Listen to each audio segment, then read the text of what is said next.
I had promised to all my neighbors at that time that in my home, in the Democratic Republic of Congo, I would never maintain a dynamic of any force whatsoever which will destabilize my neighbors, despite the hostilities there is today with regards to Rwanda, rather with regards to us, that it doesn't matter. I remain convinced because I know war. I was not formed in this mood. I know peace, I know development, I know fraternity, I know solidarity. It is there in this area that I am at ease, and not in the area of war. But that does not mean that if we are looking for it, we will not find it.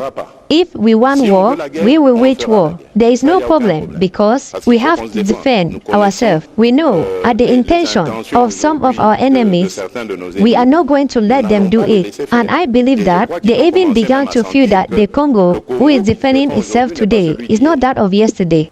Africa, wake up. Africa, rise up.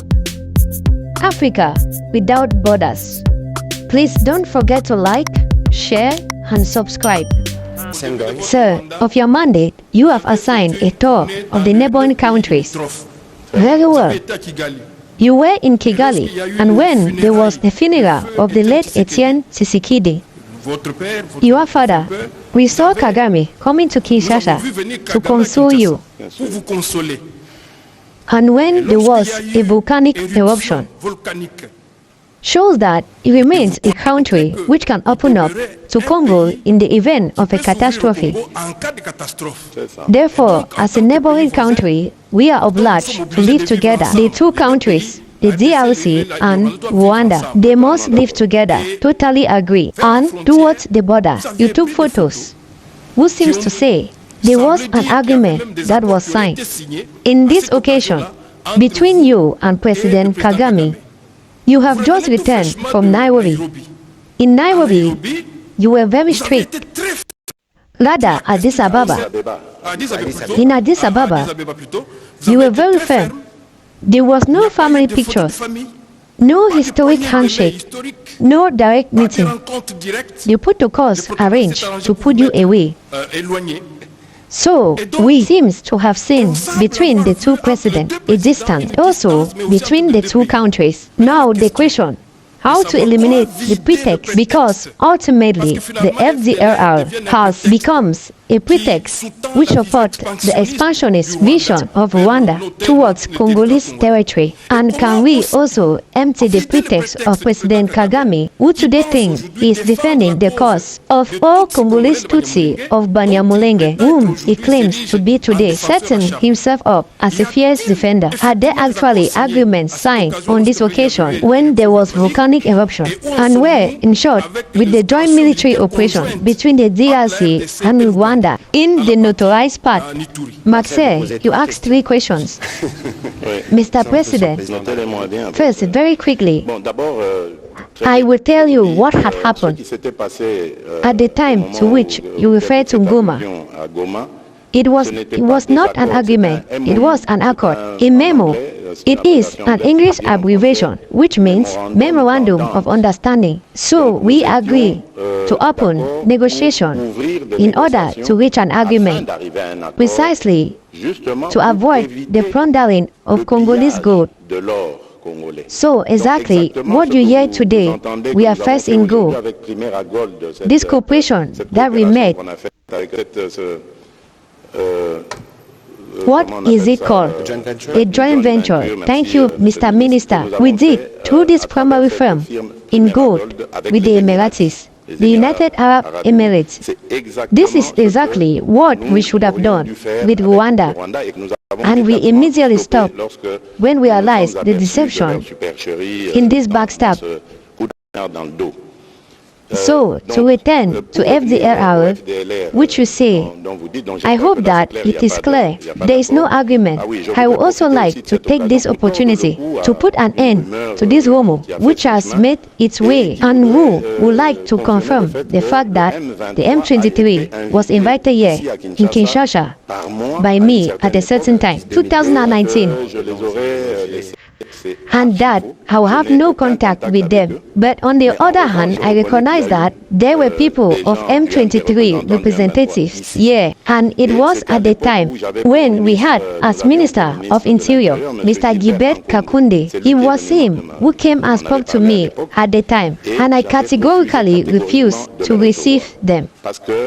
Because he said, we have received them to find a solution to peace in the East. At that moment, they were not yet attacking us to find solution. I found their reasoning far-fetched, although he said that they had no requirement and so on. They stayed for a while, not even how long, but I had rejected the idea of meeting them. I never met them, and so I would like it to be firm that this is said firmly. So they may have met the Minister of Interior, thinking that he is doing it in my name. That's what it may be normal. But I want to say here that he had invited them. If it was him or it was they who have invited themselves without my knowledge, and when I was offered to meet them, I refused this idea. Let's talk about the FDLR. At the time, where relation was good with Rwanda, I have received a Rwandan delegation here who told me we were talking about the FDLR. At the time, they told me, Mr. President, you know, in fact, the FDLR has become a residual force composed of less than 2,000 men who no longer even threatens the security of our country.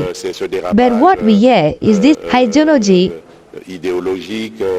or in the discourse, the Tutsis, etc. I said, but that is inherent to every country. Our country is 450 tribes. It is not only with the Congolese Tutsis who had problems.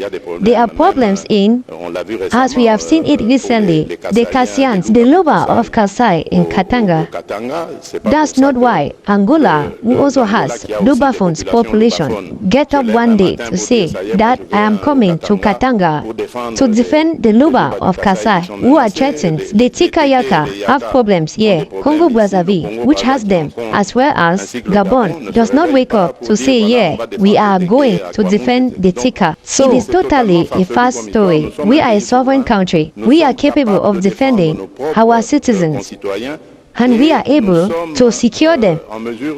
That is why, moreover, I take the opportunity to say that I am the only one, if not the first, in any case, President of the Democratic Republic of Congo, having said loud and clear when speaking of Banyamunenge, but I even extend to all the Congolese Tutsi that they are our compatriots. They are Banyamunenges who died for this republic and under the flag. So, I have had enough of this speech, which consists of discriminating this population, thus giving the opportunity to barbaric regime like that of Rwanda to invade us under false pretext.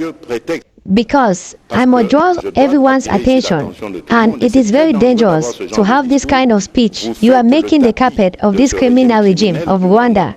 Because this regime, you can imagine, it also has Hutus who work for his cause.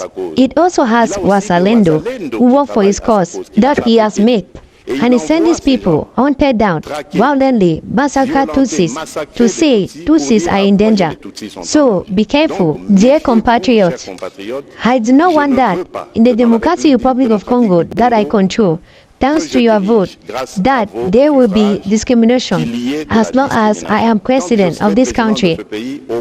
No ethnic, tribal ethnicity of this country will not be discriminated against.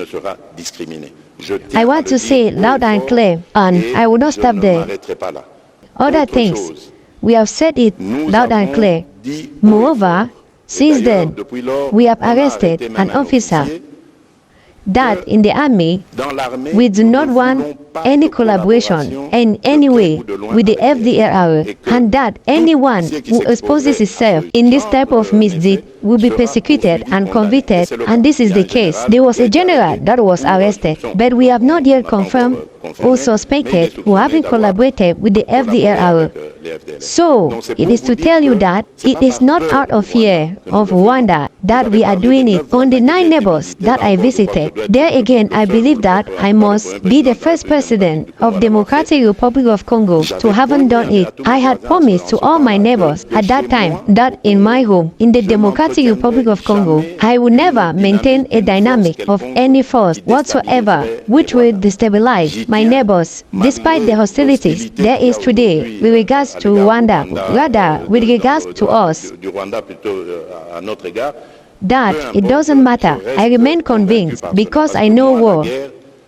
I was not formed in this mood. I know peace, I know development, I know fraternity, I know solidarity. It is there in this area that I am at ease, and not in the area of war. But that does not mean that if we are looking for it, we will not find it. If we want war, we will wage war. There is no problem because we have to defend ourselves. We know at the intention of some of our enemies, we are not going to let them do it. And I believe that they even began to feel that the Congo, who is defending itself today, is not that of yesterday. Mr. President, earlier you were talking about the discussion you had in Nairobi. I remember that in Nairobi, one of the resolutions was that all countries who have armed groups have the obligation to discuss with the armed groups. That is right. Shouldn't the question of the FDLR and Burundi, he started with the Red Kabara. He started, but the question of the FDLR, well, it is quite crucial. But I believe that for me, the FDLR, the residual force, these are fighters from 1994. That's exactly 30 years ago. Today, in my opinion, they are grandfathers. So, I do not believe that with that status, they can still disturb the security of Rwanda. It doesn't matter. We are ready for anything to remove this pretext in Rwanda, which precisely justifies the presence of these people. You know that they make their own FDLR. So that is to say, the element we send in their home, they indoctrinate them and re-indoctrinate them in their own way to send them back in Congo. Like that, their presence in Congo will continue to justify the intentions or the aggression in which they demonstrate. And that these are not empty words. What I say can be verified in the record of the United Nations. It's from there that we got the elements. So it's to tell you that we are determined to bring peace in this country, and we will succeed in doing it. We will do it whatever, either the procrastination of Rwanda. Before taking Madame Gaye's question, there was a final part in Maxwell's question which asks how to evolve military operation with Uganda. I think in the big picture, yes, but very good. So far, in any case, I believe that we have put the ADF in a serious difficulty because, well, remember, it is to fight the ADF that we decided to put this force against precisely these terrorists. So, to fight them, it is going well. There is nothing to say on this side. The collaboration is perfect. So far, very good. Madame Gaye Kibugu. After that, it will be Madame Pamela Munaso. Good evening. I am very honored to be in front of you this evening, and I cannot disassociate myself from my soul as a military wife who says thank you for your firmness. In any case, you are absolutely committed to pacifying this country, motivating the troops, and also reassuring the dependents. Thank you. So this evening, I would like to speak for Goma and its surrounding. We know that the situation is under the control of the FDLR, but on the other side, we know that these are areas where there is a lot of population. These are areas that are really occupied today. On our side, is your military option. Since today, you are determined to go all the way to put an end to the enemy. No negotiation until then. Some could say you are a bit between a rock and a hard place. That means as a supreme commander of the armed force, you are obliged to stand firm in this military operation. But on the other hand, as a father of a family, you have entire population to protect. I would like to know this evening, can you tell us how far you intend to go with regards to the military option? Yes, thank you, madam. Very interesting question. I would first like to say, for the intention, or rather the attention of our compatriots affected by the war, that the state has not forgotten them, the government has not forgotten them, the President of the Republic has not forgotten them. They remain in our thoughts and in our priorities. Moreover, we have just recently disbursed to the government an amount in billions of Congolese francs for precisely the assistance. As I said, the priority of priorities remains the return in their locality of origin. But you will understand that at this stage, it is difficult to carry out this exercise because these localities are still occupied. So, I have heard if it is there, especially from opponents, yes, that it's been a long time that Bunagana has been occupied. You know what is happening today in the Democratic Republic of Congo. These are the birth patch of a new Congo. We do not want them to simply live geographically and then we hand over our population so that tomorrow they resume the same adventures. We want definitive peace. That is why we are talking about increasing the power of our army as never before. We have already spent billions of dollars for this army to reach this level today. It is not finished. We will continue this because the past, because the best way, the best attack, as they say, is defense. So we must have a sufficiently dissuasive force to discourage adventurers like Paul Kagame, for example, today, in the future, from coming to play in the Democratic Republic of Congo. So that's the first objective that we are aiming for.